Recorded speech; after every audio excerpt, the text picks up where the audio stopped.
Fui una esposa infiel y engañé a mi esposo con un amante 20 años más joven dentro de un estacionamiento. Fui castigada con una ETS devastadora y rara que me dejó destruida y acabada. Mi amante sufrió una venganza trágica. Hoy mi vida es un infierno de dolores y sufrimiento. Si te gustan las historias de traición y venganza, dale a me gusta al vídeo, suscríbete al canal y activa la campanita para recibir notificaciones de nuevas historias. Me llamo Elena, tengo 39 años y hasta hace poco, me consideraba una mujer afortunada. Estuve casada durante 14 años con Marcelo, un hombre trabajador y discreto, dueño de una pequeña empresa de materiales de construcción, y vivíamos una vida que yo consideraba estable, casi demasiado predecible. Teníamos una hija de 10 años, Laura, y una rutina que giraba en torno a su colegio, su empresa y mis turnos como supervisora de marketing en una distribuidora local. Por fuera, éramos la imagen de una familia de clase media exitosa, pero por dentro, algo se retorcía en mí. Me sentía borrada, invisible, como si mi vida se hubiera convertido en una secuencia automática de días sin color. Marcelo no era un mal hombre, todo lo contrario, era generoso, paciente, pero también excesivamente centrado en el trabajo, incapaz de percibir el vacío que crecía en mí con cada año que pasaba. Fue en este terreno fértil para el error donde apareció Mateus. Tenía solo 19 años cuando se incorporó a la empresa donde trabajaba como becario de diseño. Delgado, enérgico, con una mirada inquieta, siempre ingenioso y con comentarios burlones que provocaban risas entre sus compañeros. Al principio, lo vi como un niño, alguien demasiado alejado de mi realidad, casi como si fuera el hijo de alguien. Pero con el paso de los días, me di cuenta de que él me veía de otra manera. Miradas largas en las reuniones, segundas intenciones, mensajes fuera de horario. Fingía no darme cuenta, pero cada vez que me tocaba el brazo para enseñarme algo en el ordenador, sentía una chispa que no podía ignorar. El primer paso fue inocente, o al menos eso es lo que intenté convencerme. Una invitación a almorzar, luego otra, hasta que las conversaciones se volvieron cada vez más íntimas. Me escuchaba como Marcelo ya no lo hacía. Cuando compartía mis frustraciones, Mateus observaba como si cada palabra importara. Poco a poco, empecé a albergar una peligrosa fantasía, que este joven podría devolverme la vida que creía haber perdido. Me vestía con más cuidado los días que sabía que estaría en la oficina y me perfumaba antes de salir de casa, algo que ya no hacía con mi marido. Era como si hubiera redescubierto una versión más viva de mí misma, aunque en secreto. La primera traición ocurrió una tarde gris de viernes. El estacionamiento de la empresa estaba casi vacío, pues la mayoría se había ido temprano. Mateus me había llamado para hablar de un proyecto, pero en el fondo ambos sabíamos que no era solo eso. Nos subimos a su auto, un hatchback sencillo, y nos sentamos en silencio unos segundos. Podía oír mi corazón latir tan fuerte que parecía resonar por todo el coche. Se acercó lentamente, probando los límites. Cuando sus labios rozaron los míos, sentí un torbellino, culpa, miedo, emoción. Podría haberme echado atrás, podría haber dicho que no, pero no lo hice. Me entregué al beso con el ansia de quien lleva años esperando esto. Desde ese día, el estacionamiento se convirtió en nuestro refugio secreto. No importaba si llovía, hacía frío o hacía un calor sofocante, siempre había un rincón oscuro donde Mateus y yo podíamos escondernos. Cada encuentro era una mezcla de placer prohibido y miedo a ser descubiertos. Sabía que bastaba una mirada, una cámara olvidada, y todo saldría a la luz. Pero este mismo riesgo hacía que cada encuentro fuera más intenso, más adictivo. Llegaba a casa con el pintalabios corrido, me arreglaba el pelo en el retrovisor antes de entrar y miraba a Marcelo en la cocina como si nada hubiera pasado. Él, siempre ocupado con hojas de cálculo y presupuestos, nunca sospechaba. El problema es que nada secreto permanece oculto para siempre. La adrenalina que me impulsaba empezó a consumirme. Cada mensaje que recibía de Mateus era a la vez un alivio y una amenaza. Sabía que estaba allanando el camino hacia mi propia ruina, pero no podía parar. Era como una droga. Cuanto más tenía, más necesitaba. Lo que no sabía era que el precio de esa decisión sería mucho más alto de lo que jamás imaginé. Los días posteriores a nuestra primera reunión fueron como vivir en dos dimensiones paralelas. En la empresa, seguía siendo la supervisora exigente, de mirada seria y respuestas rápidas, pero por dentro, me ardía la ilusión cada vez que veía a Mateus pasar por los pasillos. Bastaba un gesto suyo, un guiño, para que me flaquearan las piernas. Empecé a buscar excusas para alargar mi jornada, reuniones improvisadas que nadie cuestionaba porque, al fin y al cabo, Siempre había sido responsable y dedicada. Lo cierto era que cada una de esas horas extra era una oportunidad más para perderme en los brazos de un joven 20 años más joven, lleno de una energía que hacía que mi vida cotidiana pareciera un cautiverio. Con cada semana que pasaba, el estacionamiento se convertía menos en un lugar y más en un símbolo de nuestro secreto. Había algo perversamente excitante en el olor a gasolina, el crujido de las puertas de los coches circundantes, la constante amenaza de que alguien apareciera de repente.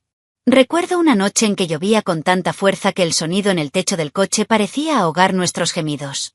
Miré fijamente las ventanas empañadas y sentí una mezcla de vergüenza y placer que ya no podía distinguir. Era como si ese espacio lúgubre y oculto se hubiera convertido en el escenario de una vida paralela, una vida que deseaba con una intensidad enfermiza. En casa, mi mente estaba dividida. Marcelo seguía siendo el mismo esposo atento en sus pequeñas rutinas. Preparaba café todas las mañanas, dejaba recordatorios para la compra y cuidaba con paciencia a Laura. Pero cada gesto suyo me pesaba como una acusación silenciosa. Lo abrazaba y olía el aroma a jabón de su uniforme de trabajo, y poco después, recordaba el perfume barato de Mateus impregnando mi ropa. Se me rompía el corazón, pero en lugar de retroceder, me hundía aún más. Llegué a creer que estaba enamorada, que había redescubierto una juventud robada por el matrimonio. Pero en el fondo, era un juego de riesgo lo que me atraía más que cualquier sentimiento real. Un detalle llamativo de esta época fue cómo empecé a transformarme también externamente. Mis compañeros de trabajo comentaban que me veía más guapa, más radiante. Empecé a usar ropa que antes guardaba en el armario, blusas escotadas, faldas ajustadas y tacones que antes me parecían demasiado incómodos para el día a día. Cada vez que Mateus me hacía un cumplido, me sentía validada como Marcelo no se había sentido en mucho tiempo. No porque no lo quisiera, sino porque, después de tantos años juntos, simplemente ya no lo entendía. Y yo, egoístamente, me alimenté de esta nueva fuente de vanidad. Fue también durante este periodo que los riesgos empezaron a dar señales de que no se controlarían para siempre. Una vez, al bajar del coche de Mateus, vi a un hombre de pie cerca de la caseta de vigilancia, observando. No sé si era un guardia de seguridad, un empleado o alguien que esperaba a que lo llevaran, pero casi se me para el corazón. Pasé toda la noche preguntándome si me habían reconocido, si el rumor ya se estaba extendiendo por la empresa. Al día siguiente, no pasó nada, pero la tensión no hizo más que aumentar. Cada mirada en el pasillo parecía esconder una acusación. Mateus, en lugar de ceder, se rió y dijo que eso hacía todo más divertido. Fingí estar de acuerdo, pero por dentro temblaba. Poco a poco, también noté un cambio en su comportamiento. Al principio, era cariñoso, me llamaba mi musa y me elogiaba cada detalle. Pero con el tiempo, empezó a tratar nuestra relación con cierta arrogancia juvenil, como si la situación le perteneciera. A veces hacía bromas que me herían, como cuando dijo que debería estar agradecida de que alguien de su edad todavía estuviera interesado en mí. Me reí para disimularlo, pero sentía el veneno filtrándose en sus palabras. Aún así, no podía cortarlo. Era como estar atrapada en una cadena invisible. Una de esas tardes, recibí mi primer mensaje de un número desconocido. ¿De verdad crees que nadie se dio cuenta? Se me heló la sangre. Borré la llamada inmediatamente, intentando convencerme de que era una broma o un error, pero era el presagio de que mi vida empezaba a desmoronarse. Aún así, en lugar de detenerme, corrí a otra reunión en el estacionamiento. Y allí estaba Mateus, sonriendo, como si nada pudiera conmovernos. Lo besé con desesperación, como quien intenta apagar un incendio con gasolina. Después de ese primer mensaje anónimo, mi mente estaba en alerta máxima. Cada vez que mi teléfono vibraba, mi corazón se aceleraba incluso antes de mirar la pantalla. En el trabajo, fingía normalidad, pero los pasillos parecían llenos de ojos observándome, listos para presenciar mi caída. Y, sin embargo, toda esta tensión solo me acercaba más a Mateus. Era como si cada amenaza me recordara que el tiempo estaba en nuestra contra, y esto hacía que cada encuentro se sintiera casi desesperadamente urgente. Marcelo empezó a notar cambios. No exactamente traiciones, sino consecuencias. A veces me miraba como si buscara algo en mi rostro, como si intentara descifrar el motivo de mi sonrisa distraída o mi cansancio repentino. Me preguntaba si estaba bien, si el trabajo no era demasiado. Y yo, siempre dispuesta a poner excusas, campañas intensas, reuniones interminables, clientes exigentes. Él creía. Siempre creía. Y cada vez que veía esa mirada de confianza, Sentía una punzada de culpa que se convertía en autodesprecio, pero nunca lo suficiente como para evitar que volviera a caer. Los encuentros en el estacionamiento se volvieron más arriesgados. Ya no se trataba solo de besos robados o caricias apresuradas. El espacio reducido del auto ya no era suficiente para contener el impulso de Mateus, quien me atraía más cerca como si el mundo estuviera a punto de acabarse. Las ventanas empañadas, el sonido lejano de pasos, el eco de voces a nuestro alrededor.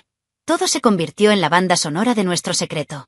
Hubo momentos en que me sentí como si estuviéramos en el set de una película clandestina, pero sin cámaras. Cada vez, el peligro parecía más cerca, y eso era precisamente lo que me mantenía atrapada. Hasta que un día, al bajarme apresuradamente del coche de Mateus, oí que me llamaban en el aparcamiento. Me quedé paralizada. Era Claudia, una compañera de mi departamento, mirándome con las cejas enarcadas. Me preguntó si todo iba bien, si necesitaba que me llevara. Sonreí con torpeza y le dije que estaba atendiendo una entrega atrasada con la becaria. No parecía convencida. Me quedé despierta toda la noche, preguntándome si se lo comentaría a alguien. A la mañana siguiente, cuando nos encontramos en la cocina, simplemente me dijo, deberías tener más cuidado. Sonó como una advertencia, y la certeza de que el secreto ya no era tan secreto empezó a sofocarme. Pero a Mateus no parecía importarle. Al contrario, parecía disfrutar del riesgo. Dijo que si alguna vez se enteraban, no tendría el valor de dejarlo todo por él, y se rió en mi cara. Esta mezcla de provocación y desprecio empezó a corroer algo dentro de mí, pero ya estaba demasiado atrapada. Era demasiado tarde para dar marcha atrás, y demasiado pronto para afrontar el final. Vivía entre dos prisiones, la de un matrimonio que ya no me llenaba y la de una adicción a alguien que, en el fondo, solo jugaba con mi vida. Un día, Marcelo encontró una blusa en el maletero de mi coche que no era mía. Me la quité a toda prisa después de una cita y la dejé allí. Llegó a casa con la prenda en las manos y preguntó de quién era. La excusa fue automática. Es de un colega que hizo autostop. No insistió, pero su silencio esa noche pesó más que cualquier acusación. Por primera vez, sentí que su confianza se había resquebrajado. Y, sin embargo, en lugar de ceder, volví a encontrarme con Mateus la semana siguiente, como si me estuviera arrojando al abismo a propósito. Y fue en este ritmo de autodestrucción que recibí el segundo mensaje anónimo. Esta vez, era una foto. Me subía al coche de Mateus, claramente captada desde la ventana de un edificio cercano. El pie de foto decía, ¿cuánto falta para que se entere de verdad? Me temblaban tanto las manos que casi se me cae el teléfono. Se lo enseñé a Mateus, esperando alguna reacción, quizás miedo, pero se encogió de hombros y dijo que lo ignoráramos. Pero sabía que eso no sería posible. La soga se cerraba, y cada segundo me acercaba más al momento en que mi mundo se derrumbaría. Las semanas siguientes fueron como caminar sobre cristal. A cada paso, sentía que algo se iba a romper, pero no sabía cuándo. El segundo mensaje con la foto me sumió en un estado de paranoia constante. Revisé mis redes sociales, mis correos electrónicos, incluso mis cuentas bancarias, preguntándome si alguien me estaría espiando. Miré a mis compañeros de trabajo y en cada mirada vi a un posible cómplice. Cuando Claudia se cruzó conmigo, recordé su advertencia y estuve seguro de saber mucho más de lo que dejaba entrever. Aún así, Mateo seguía tomándoselo todo a broma, burlándose de mi angustia. Marcelo, por su parte, empezó a cambiar sutilmente. No era de los que explotaban, nunca lo había sido. Pero noté que sus silencios se alargaban, que me observaba en lugar de simplemente escuchar. Una noche, sentado en el sofá, me preguntó con demasiada calma, ¿eres feliz, Elena? La pregunta me sorprendió. No respondí durante unos segundos, hasta que murmuré un sí tan frágil que casi no me convenció. Simplemente asintió y volvió a ver las noticias. Pero en ese momento, me di cuenta de que algo dentro de él ya no era el mismo. Los encuentros con Mateus, antes cargados de adrenalina, empezaron a amargarme. Ya no podía entregarme de la misma manera. Cada vez que estaba con él, recordaba la mirada de Marcelo, los mensajes anónimos, la foto que demostraba que no éramos tan invisibles después de todo. Una de esas tardes, cuando intenté romper un beso apresurado, Mateus me abrazó fuerte y me dijo, «Tienes demasiado miedo. Me cansa». Eso me atravesó como un cuchillo. Por primera vez, me di cuenta de que no había amor, ni siquiera afecto. Yo era solo un trofeo, un juego emocionante para él. Pero era demasiado tarde. Estaba atrapada por mi propia decisión. Fue entonces cuando recibí la tercera advertencia, y esta no dejó lugar a dudas. En el sobremanila que me dejaron en el buzón, encontré fotos de Mateus y mías dentro del coche, claramente tomadas desde ángulos diferentes. No era solo un curioso, era alguien que nos había estado siguiendo de cerca, en más de una ocasión. Sentía las piernas débiles y las manos temblorosas. Corrí a mi habitación y escondí las fotos en un cajón, pero la sensación de que había llegado el fin me impedía respirar. Marcelo regresó a casa más temprano ese día. Al entrar, noté su mirada dura y distante. Dejó las llaves sobre la mesa y me miró en silencio, como si sopesara cada palabra antes de hablar. No dijo nada. Simplemente agarró la mochila de Laura, la llamó a la habitación y pasó la noche con ella, sin siquiera mirarme a los ojos. Sabía que lo sabía. Ya no podía negarlo. Su silencio era más ensordecedor que cualquier grito. A partir de esa noche, nuestra rutina en casa se convirtió en un teatro grotesco. Seguíamos compartiendo el mismo techo, pero no había abrazos, ni besos, ni conversaciones entre parejas. Él dormía en el sofá de la sala, mientras yo me acurrucaba en la cama, intentando encontrar consuelo en las almohadas frías. Laura percibía la tensión, preguntando por qué su padre ya no dormía en la habitación, y yo inventaba excusas tontas. Pero dentro de mí, el miedo crecía. Sabía que la venganza de Marcelo no vendría con palabras, sino con hechos. Siempre había sido un hombre callado y meticuloso, y ese silencio era como dinamita a punto de explotar. El detonante llegó unos días después. Llegué a casa y encontré un sobre en la mesa de la cocina. Dentro solo había un papel con un número de teléfono escrito a bolígrafo. Marcelo estaba sentado a la mesa, mirándome con los ojos rojos de rabia contenida. Sin decir palabra, marcó el número en el altavoz. Al otro lado, contestó una voz familiar. Era Danilo, compañero de la universidad de Mateus y becario en la empresa vecina. Marcelo preguntó con frialdad, ¿tomaste las fotos? Se hizo un silencio, seguido de un profundo suspiro. Sí. Ya no soportaba ver esas travesuras ocultas. En ese momento, todo se derrumbó sobre mí como una avalancha. Marcelo tenía pruebas, testigos, la verdad estaba a la vista de todos. Y, sin embargo, no gritó. Simplemente colgó el teléfono, me acercó el periódico y salió de casa. El portazo resonó como una sentencia. Sabía que su venganza apenas comenzaba y que Mateus sería el primero en pagar el precio. Esa noche, me quedé inmóvil en la cocina, mirando el papel que Marcelo había dejado sobre la mesa. El silencio en la casa era tan denso que podía oír cada respiración de Laura en el dormitorio, cada crujido de la madera del techo. Sabía que algo irreversible se avecinaba. Marcelo no era hombre de arrebatos momentáneos, era calculador, frío cuando quería. Y en este caso, el silencio no era señal de debilidad, sino un presagio. Me estaba castigando de una manera que aún no comprendía del todo, y Mateus, con su arrogancia juvenil, no tenía ni idea de lo que estaba a punto de suceder. 2 días después, Mateus me llamó a toda prisa, más nervioso que nunca. Me contó que un hombre enmascarado lo había atacado fuera del gimnasio y lo esperaba cerca de su coche. Describió la escena con voz temblorosa. El hombre lo acorraló, lo golpeó violentamente con una barra de hierro y huyó, dejándolo ensangrentado en el suelo. Mateus sufrió fracturas en los brazos, 2 dientes rotos y un corte profundo en la ceja. Casi perdió la vista de un ojo. Según me contó, sollozaba de dolor, y yo apenas podía creer lo que oía. No dijo nada, pero en el fondo, la certeza era absoluta. Marcelo se había vengado. Al colgar el teléfono, caí al suelo de la sala y lloré como una niña. No era solo por la violencia contra Mateus, sino por la cruel comprensión de que mi esposo, el hombre al que había traicionado, había cruzado una línea sin retorno. Su ira no se dirigía solo a su amante, sino también a mí. Yo era la causa, la raíz, la mancha. Era como si, al atacar a Mateus, hubiera asestado el primer golpe de un largo y silencioso castigo que aún me esperaba. En el trabajo, la noticia corrió como la pólvora. Oficialmente, se decía que Mateus había sido víctima de un robo, pero los rumores corrieron como la pólvora por los pasillos. Mis compañeros susurraban, intercambiando miradas de reojo al pasar. Claudia, la misma que me había advertido semanas antes, me miró un día y simplemente dijo, «Te lo dije». Ya no había lugar para la fachada. Era una mujer marcada. Marcelo, por su parte, no dijo nada. Volvía a casa a deshoras, evitaba todo contacto, y cuando hablaba conmigo, solo trataba asuntos prácticos relacionados con Laura. Su venganza no era solo contra Mateus, sino también contra mí. Me reducía a la nada, me convertía en un fantasma dentro de mi propia casa.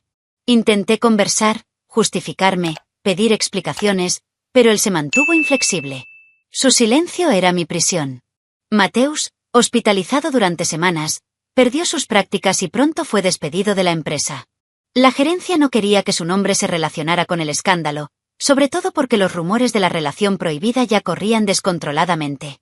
A veces me llamaba llorando, pidiendo ayuda, diciendo que su vida estaba destrozada. Y yo, dividida entre la culpa y el miedo, no sabía cómo responder. Cada llamada suya era también un cruel recordatorio de que había cambiado mi estabilidad por un juego sin sentido. Mientras todo esto sucedía, empecé a notar cambios en mi propio cuerpo.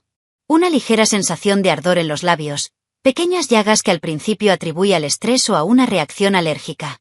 Pero a los pocos días, el dolor se intensificó y las llagas se extendieron, dificultándome incluso comer. Fui al dermatólogo, quien me pidió pruebas detalladas.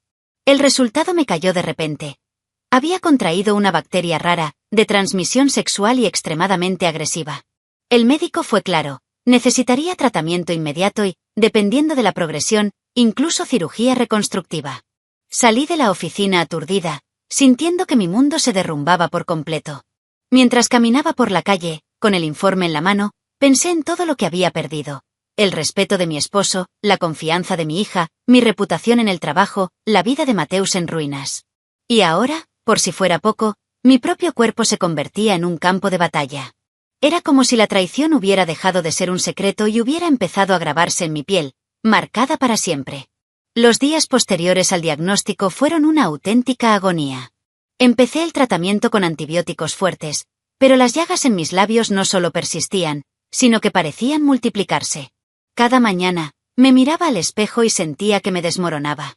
La hinchazón, las manchas rojas y el dolor constante convertían tareas sencillas como cepillarme los dientes o beber un vaso de agua en una tortura. Intentaba disimularlo en el trabajo, con lápiz labial oscuro y maquillaje recargado, pero nada podía ocultar por completo el aspecto poco saludable que se apoderaba de mí. Cuando Marcelo se dio cuenta, no mostró compasión. Me miró con una mezcla de desprecio y frialdad que me atravesó como una cuchilla. No me preguntó qué me pasaba, no me ofreció ayuda. Simplemente observaba, como quien presencia la ejecución de una sentencia. Era como si supiera exactamente de dónde venía la enfermedad y la considerara un castigo justo, casi divino. Laura, inocente, me preguntó si me había lastimado la boca o si tenía gripe. La evadí, intentando ocultarle la verdad, pero por dentro me consumía la vergüenza. Regresé a la consulta, y el médico fue categórico. La infección era rara, resistente y requeriría procedimientos más invasivos. Las palabras cirugía reconstructiva resonaron en mi mente como un martillo. Yo, que tantas veces me había enorgullecido de mi apariencia, de la vanidad que atraía miradas, ahora veía cómo mi rostro se consumía lentamente. Era como si todo rastro de la mujer que había sido se borrara, reemplazado por cicatrices y dolor. Fue durante este periodo que recibí una revelación aún más devastadora. Una enfermera. Al revisar mi historial médico, mencionó que había visto previamente a otro paciente joven con síntomas similares. Cuando le pregunté su nombre, mi corazón se aceleró. Era Mateus. Mi mundo daba vueltas. Ella, en un tono casi chismoso, añadió, tenía este problema recurrente, y descubrimos que participaba en encuentros extraños y arriesgados con personas sin hogar. Al parecer, formaba parte de un grupo que disfrutaba viviendo peligrosamente. No quería creerlo. Sin embargo, todo empezó a encajar. Los comentarios arrogantes, el tono burlón, la falta de protección durante nuestros encuentros, todo cobraba sentido. No solo era la mujer que había conquistado, sino también otra víctima de su juego de imprudencias. La ira, mezclada con el asco, y la vergüenza alcanzaron proporciones asfixiantes. Mientras me veía boquiabierta en el espejo, pensé en todas las veces que confié en él, en todas las veces que me dejé llevar por un deseo ciego. En el trabajo, la máscara ya no sostenía nada. Claudia fue la primera en mirarme fijamente. Sabes que todo el mundo habla, ¿verdad? Las fotos circularon. Te has convertido en la comidilla del pasillo. Sentí que me fallaban las piernas. Me di cuenta de que mi reputación, forjada con tanto esfuerzo a lo largo de los años, se había reducido a un vulgar escándalo. Los mismos que antes me elogiaban ahora susurraban, señalaban y apartaban la mirada. Me había convertido en motivo de burla y desprecio. Mientras tanto, Mateus desapareció. Tras el ataque, se le vio cojeando por las calles varias veces, pero pronto desapareció por completo.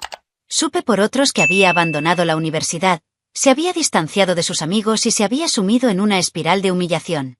Ya nadie quería relacionarse con él. Y por mucho que lo odiara por todo, no podía evitar pensar que nuestras caídas estaban entrelazadas.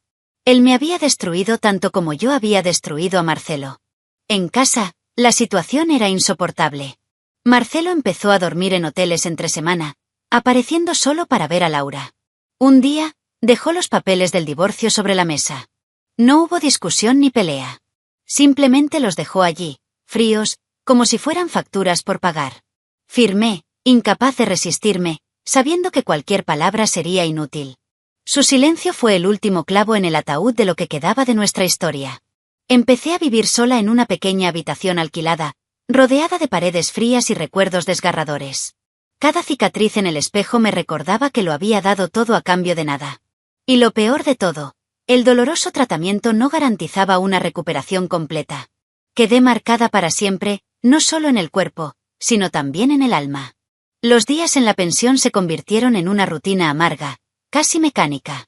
Me despertaba con dificultad, con la cara hinchada y dolorida, las cicatrices aún rojas, y me arrastraba hasta el baño común, donde evitaba el contacto visual con los demás residentes en la medida de lo posible. El olor a humedad impregnaba el aire, y el constante sonido de pasos en el pasillo me hacía sentir como si me estuvieran observando, juzgando a cada paso. Empecé a salir solo cuando era necesario, siempre con un pañuelo cubriéndome parte del rostro, como para ocultar de la calle lo que ya no tenía arreglo. El trabajo había quedado atrás. Mi despido no fue oficial, sino una consecuencia natural. Dejaron de invitarme a reuniones, eliminaron mi correo electrónico de las listas internas y un día me di cuenta de que mi escritorio ya estaba ocupado. Fue como si hubiera desaparecido de mi vista, sin siquiera una conversación de despedida. Los mensajes que intenté enviar a mis compañeros fueron respondidos en silencio, y los pocos que respondieron lo hicieron con frialdad, simplemente para cortar todo contacto. Me había convertido en un fantasma indeseado. Marcelo ya no me hablaba. La comunicación se limitaba a mensajes cortos sobre Laura, enviados a través de un número de teléfono que había creado específicamente para ese fin. Le preguntaba cómo estaba y él respondía con frases secas: bien, en la escuela, conmigo el fin de semana. Nunca volví a escuchar su voz. Nunca pude abrazar a mi hija como antes. Cuando intentaba verla, él era inflexible: no hasta que estés bien. Como si mi rostro desfigurado y mi reputación arruinada me hicieran incapaz de ser madre. Este era, quizás, el dolor más cruel de todos. Fue en este abismo donde la soledad empezó a consumirme brutalmente. Las noches eran interminables. Me acostaba temprano, pero no podía dormir. Miraba al techo, escuchando los ruidos de la pensión, un televisor a todo volumen en alguna habitación, parejas discutiendo, un niño llorando a lo lejos. A veces me levantaba y caminaba sin rumbo por la habitación, mirando por la estrecha ventana la calle desierta, preguntándome en qué momento exacto lo había perdido todo. Era como si una sombra se hubiera instalado en mi interior, absorbiendo toda la energía que me quedaba.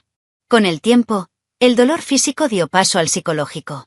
El espejo se convirtió en mi peor enemigo.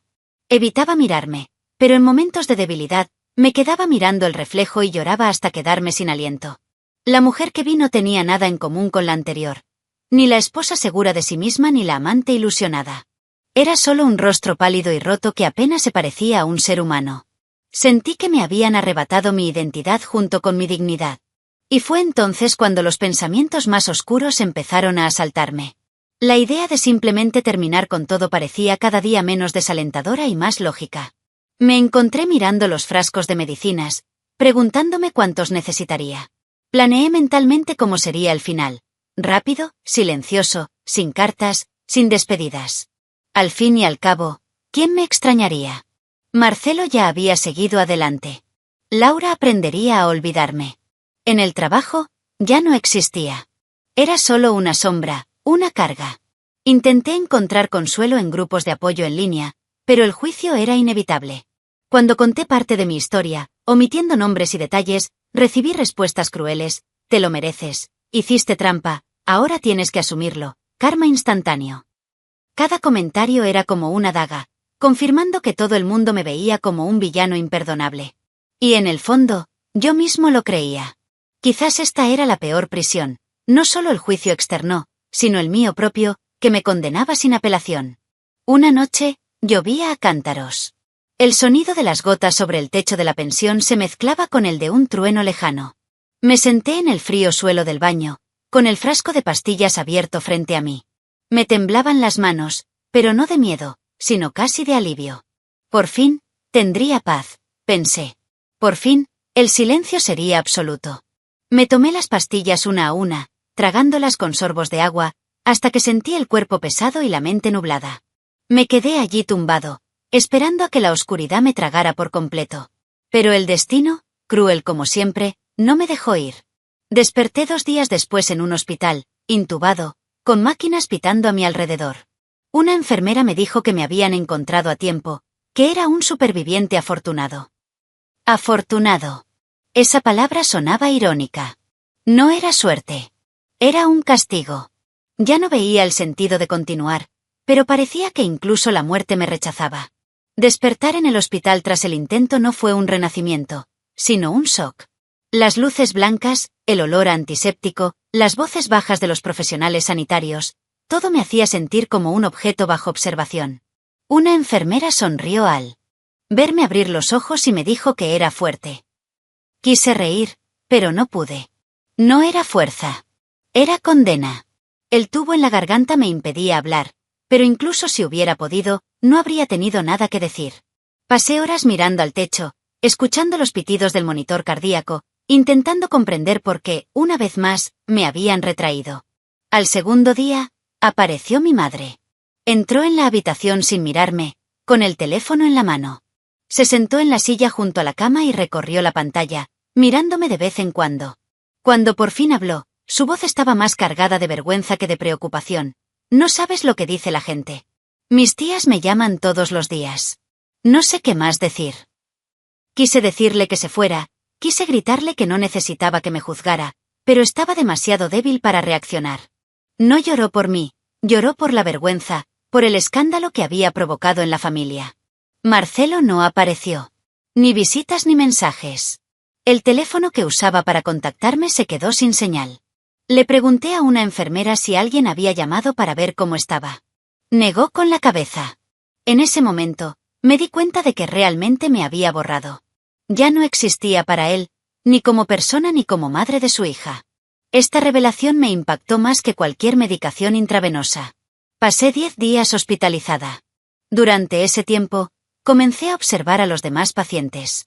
Algunos recibían flores, otros visitas diarias, besos, abrazos, esperanza.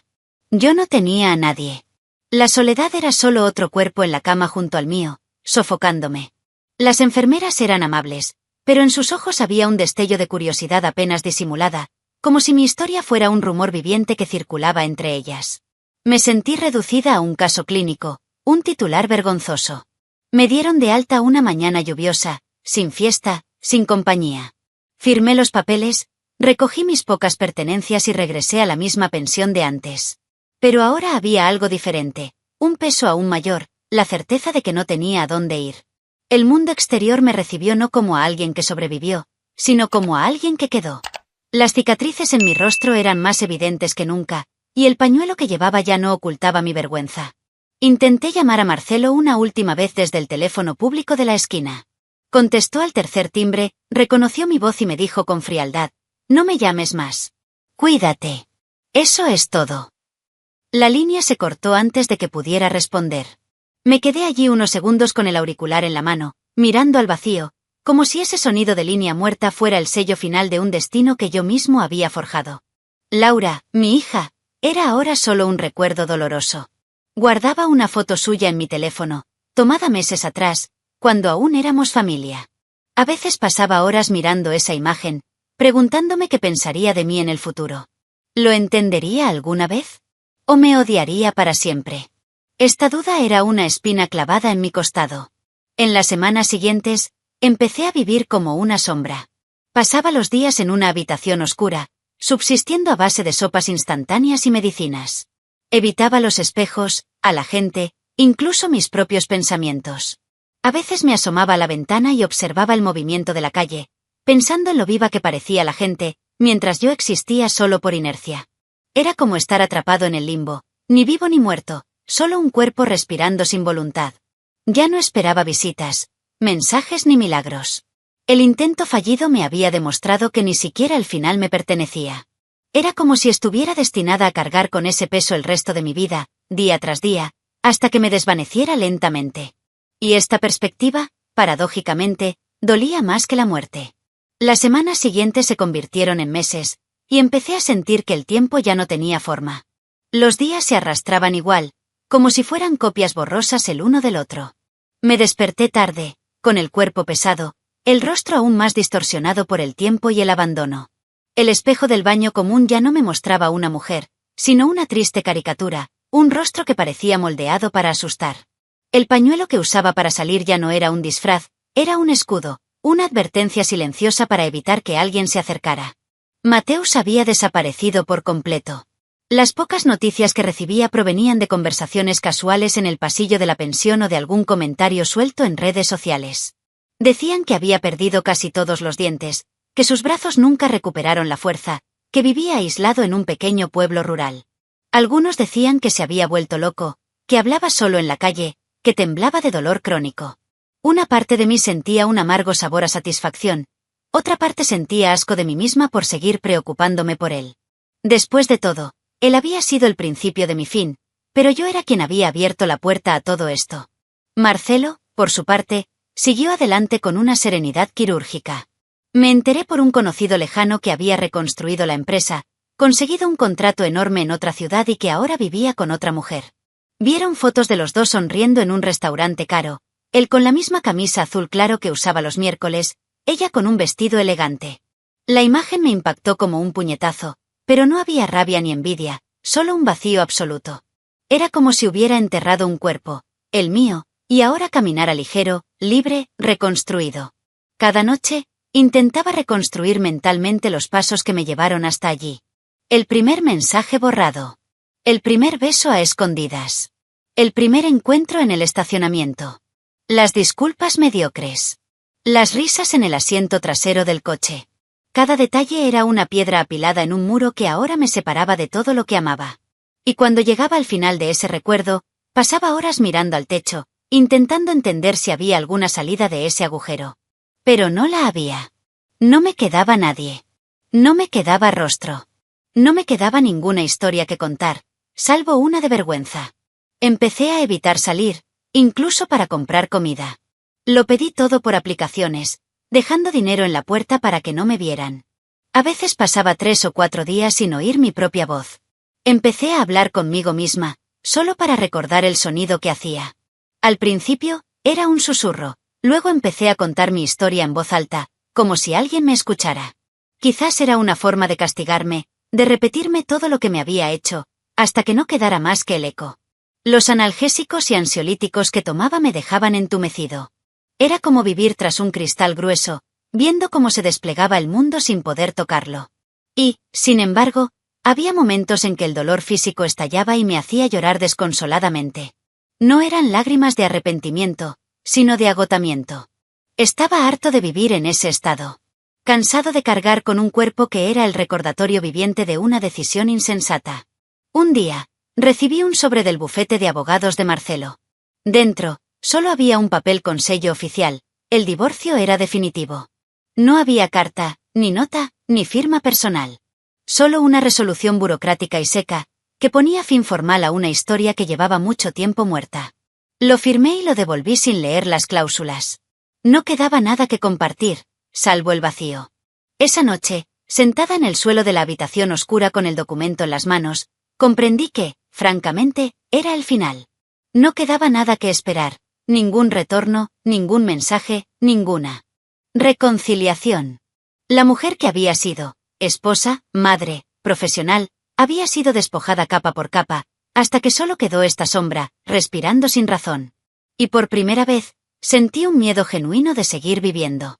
Porque, en el fondo, ya no sabía quién era sin el peso del castigo. Yo cuento esta es la historia de la misma habitación oscura donde paso mis días. El viejo ventilador gira perezosamente en el techo, esparciendo el olor a humedad mezclado con las medicinas que se acumulan en la mesa. No he visto a mi hija en semanas. No he escuchado la voz de Marcelo en meses. No recibo mensajes, no recibo visitas, no recibo invitaciones.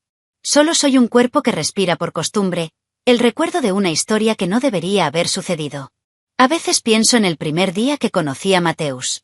Su sonrisa me hizo sentir joven de nuevo, deseada, viva. Hoy, esa sonrisa es un fantasma. Fue la tentación que me llevó a cambiarlo todo por unos momentos clandestinos en un coche aparcado, momentos que ahora parecen insignificantes, sucios, ridículos comparados con el precio que pagué.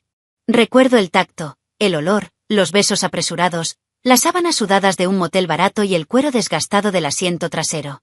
Recuerdo las mariposas en el estómago, el miedo a que me pillaran, la risa nerviosa después de cada encuentro. Todo esto, que parecía adrenalina, era solo veneno que se filtraba lentamente. El castigo no llegó como un grito, sino como una serie de silencios. El silencio de Marcelo, que nunca volvió a mirarme. El silencio de mi hija, que debe estar aprendiendo a olvidarme. El silencio de mis compañeros, que me sacaron de sus listas y de los pasillos. El silencio de Mateus, que desapareció con sus secretos. Y, sobre todo, el silencio dentro de mí, donde antes había orgullo, deseo y ambición. Ahora solo hay un vacío pesado, que me sigue como una sombra. Podría intentar reconstruirme, dicen. Podría buscar perdón, ayuda, un nuevo comienzo. Pero esa no es mi historia. Aquí no hay redención. No soy la protagonista de una historia de superación. Soy un recordatorio viviente de que las decisiones tienen consecuencias, que los secretos corroen los muros, que la adrenalina de un beso prohibido puede costar más de lo que uno imagina. Y esa es la carga que llevo, ser un ejemplo de lo que no se debe hacer. Hoy, cuando salgo con mi pañuelo cubriendo mis cicatrices, veo a la gente en su día a día, riendo, corriendo a sus citas, cogidas de la mano. Y pienso, no saben lo rápido que todo puede desmoronarse. No saben cómo un solo error puede convertirse en una avalancha. Y quizá envidio esta ignorancia. Porque ya no albergo esa ilusión. Contar esto, en cierto modo, es mi última forma de existencia. Si alguien lo lee, quizás lo entienda. No pido compasión. No pido perdón. Solo quiero que mi historia sirva de advertencia, para que alguien, en algún lugar, se detenga antes de cruzar la misma línea que yo crucé. Para ver en el resplandor de la tentación no una invitación, sino un abismo. Porque una vez que caes, no hay vuelta atrás. Ningún cuerpo, ningún rostro, ninguna vida puede volver a ser la misma. Termino esta narración no como un grito de auxilio, sino como un testimonio. No hay un final feliz para todos. No hay luz al final del túnel. A veces, el túnel es solo un lugar donde te quedas, escuchando el eco de lo que has perdido. Y aquí estoy, en este túnel, esperando que al menos mi error le sea útil a alguien. Deja tu opinión en los comentarios, dale a me gusta al vídeo y suscríbete al canal para recibir notificaciones de nuevos vídeos. Además, ayúdanos a llegar a más gente y a formar una comunidad. Aprovecha y mira una de las historias que aparecen a continuación sobre nuevos casos de traición y venganza. Hasta la próxima historia.